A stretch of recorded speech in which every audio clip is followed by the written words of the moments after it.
And why don't we understand that? Now, why can't we keep our people in there and turn it to chocolate and let it go to Switzerland rather than the other people? Now, how much of this do we know? And if we know, how much are we doing about it? If we know, we are doing almost nothing about it. 5 days ago, 6 days ago, I was in DRC, and I leave here to go to Paris. So about DRC. The situation in DRC is pathetic. Pathetic. But how much do we know in Africa? How much does that country leaders know? And if they know, what are they doing about it? This is a country that has 9 other countries bordering it and the sea in Africa. It's the only country with 9 other countries bordering it in Africa. It is the only country with 2 time zones in Africa. The time in Kinshasa is different from the time in Goma.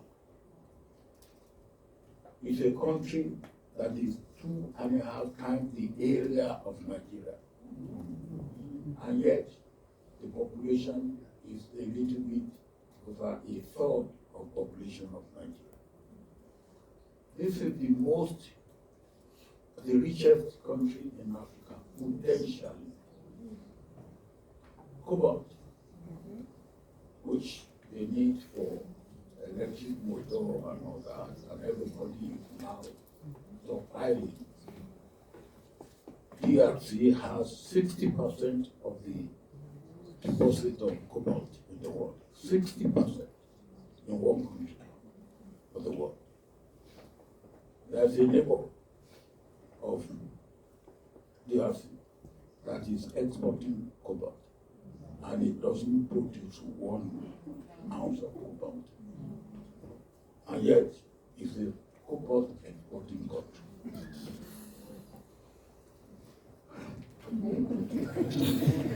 Now, there's another neighbor that has 8 gold refineries. 8 gold refineries. It doesn't produce gold for 1 refinery. And all the 8 refineries are always busy. The gold comes from DRC. Now, that is the situation. And a country that has that situation, and the leaders are not united. The leaders don't even see themselves as national leaders. And they are fighting like dogs over a bone. What do you say? And the country is being looted, being exploited, being devastated. Now, what do you say? And what you say, well, is there anything that I feel I should do? Well, I was in Democratic Republic of Congo on the 5th of October. 5th October 1960, 65 years ago. The problem of DRC in 1960, when I was there as a young officer for peacekeeping for the United Nations, is still the problem they are grappling with today. So what do you say? Since 1960, this is my 3rd time of trying to do something in DRC. In 2009 to 2010, Ban Ki-moon appointed me special envoy to Eastern DRC and the Great Lakes region of Africa. We did it. And when I was submitting my last report, they President Benjamin Mkapa, may his soul rest in peace, of Tanzania. After I have submitted, I don't know. I said things will unwrap within the next 3 years.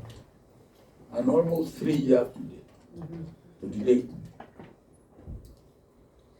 things unwrap. And President Benjamin Mkapa called me. I said, you are Nure. I said, why do you say that? He said, look what you said. I said, I'm not a Nure anything. He said, what did you see? I said, you didn't watch the body language. I said, the body language of the president when we submitted that report. He wasn't interested in it.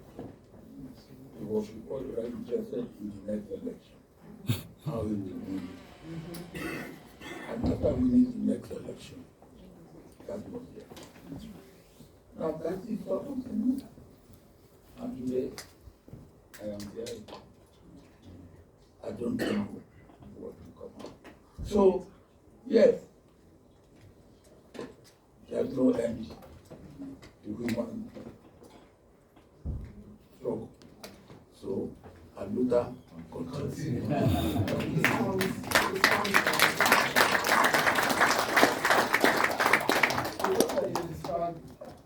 Is actually the work that many of us in the field expect multilateral institutions like the African Union. What practical steps do you think that those kind of institutions need to be taken to ensure the political emancipation, economic emancipation of the intertwined? Well, in some areas, OAU and AU have tried. Let me take OAU. OAU was not really an economic issue. It really wasn't designed, and it didn't pretend to try. It was for political emancipation. And if you remember what Nkrumah said, because the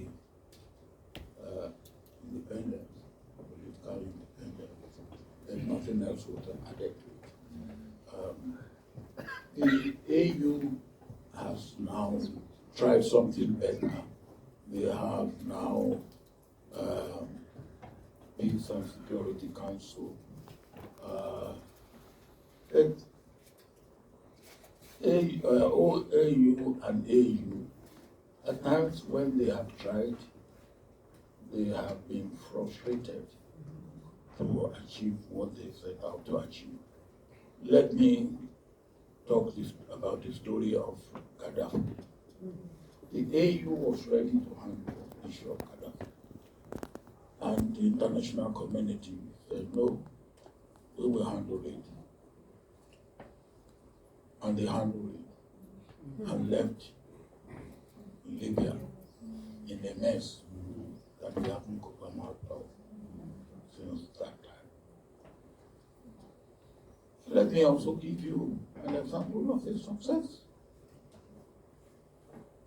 AU, we have Tigray and the central government of Ethiopia. And there were many hands in it. One of the issues of unfortunate issue for Africa today is there are more of Middle East hands in Africa than European hands or North American hands.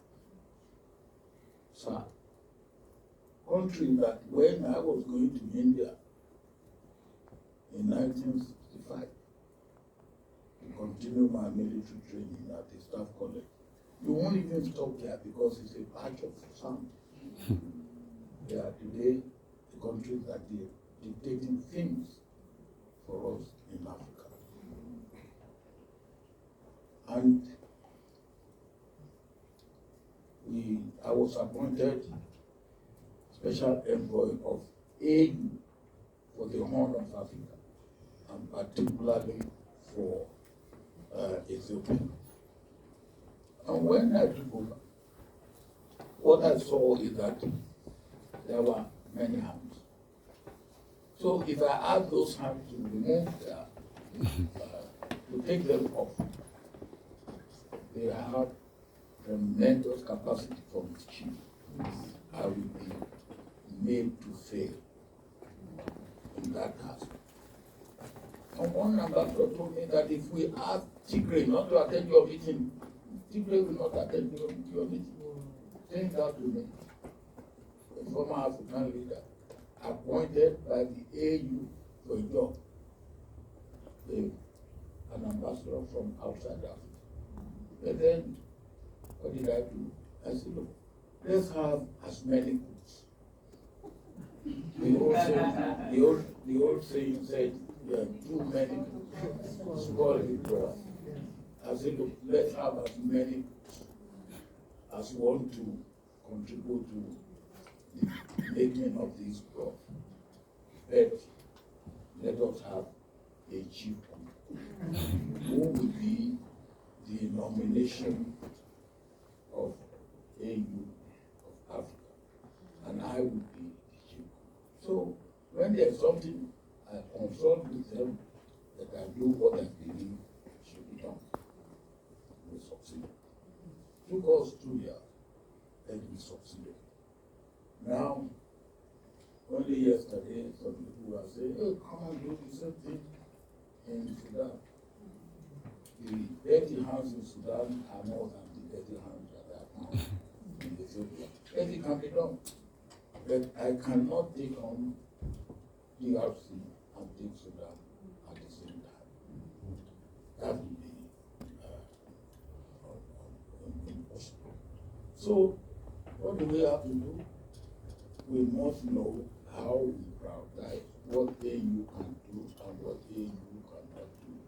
And if we have the right type of people, and we have, for Ethiopia, I have to go to Paris. I have to go to Moscow. I have to go to New York. I have to go to Washington. I have to go to Abu Dhabi. Otherwise,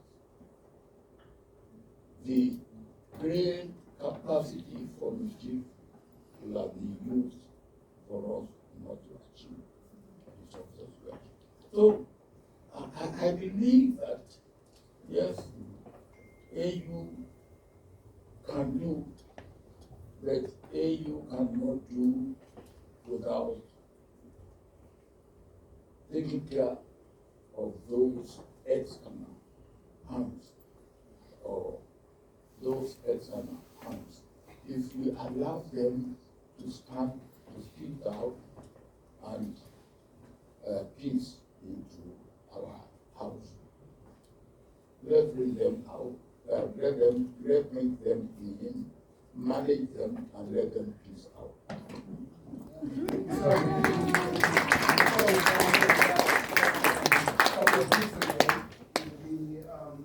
Statements by the head of the U.S. mission in Africa about terrorism. So it's very pertinent to what you have just said there about extending interference and seeing that. Do you have any comments on it particularly? What is the answer of the decolonization? On the military. And Traore, Brian Traore, what's happening? I don't give a lecture on West Africa.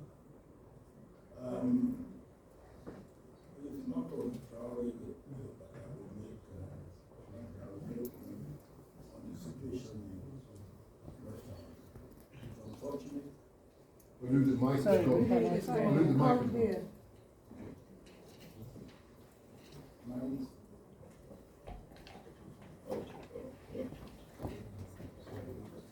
Hello, can you hear me? Yes. I said I will not make comment on Traore as a threatened person. I will make comment on the situation in West Africa. On the 28th of this month, ECOWAS will be 50 years old. And it's the most successful regional economic community of Africa. But with the events that have taken place in recent past, 3 of the members opting out to form what they call Alliance of Sahelian States. Almost all the gain of ECOWAS in the last 50 years have gone. We're talking specifically about Captain Ibrahim Traore. I was in Ghana when President John Mahama was being sworn in earlier this year. He was there. And when he was announced, it was a deafening ovation by the youth. By the youth. About last week, I was in Ghana. And then after that, I saw President John Mahama. I said, look, you will be an entry point to these 3 countries that have opted out. Please visit them. And I saw President John Mahama only about a week ago, or less than a week ago. I said, what happened? He said he visited the country. He said that they didn't want to hear anything about it. I said, that's all right. But do you tell them about the issues that are of common interest, issue of security, issue of economic development, issue of our people that in Nigeria, at least 40% of the people of the population of Nigeria Republic have blood relationship with Nigeria. What do you do about that? So then I was told that Gabon of last Saturday that anytime they mention Mali, Burkina Faso, Niger, so I have 2 major problems. What do we do with you? Who now see these people as role models? It's a problem if we don't do something about it. It's a problem for all of us. That's number 1. Number 2, with 2 regional organizations, ECOWAS and AES, I hope we can avoid proxy war. Now, Ukraine and Russia, they end their war along their borders and between themselves. There is the possibility of taking that war to West Africa. Ukraine on one side, Russia on another. Are we thinking of that? And if we are thinking of it, what are we doing to prevent it? It's a possibility. So we have a problem in West Africa and also in Central Africa that our leaders don't know how to handle as at now. We have to find a way of handling it. Thank you very much. He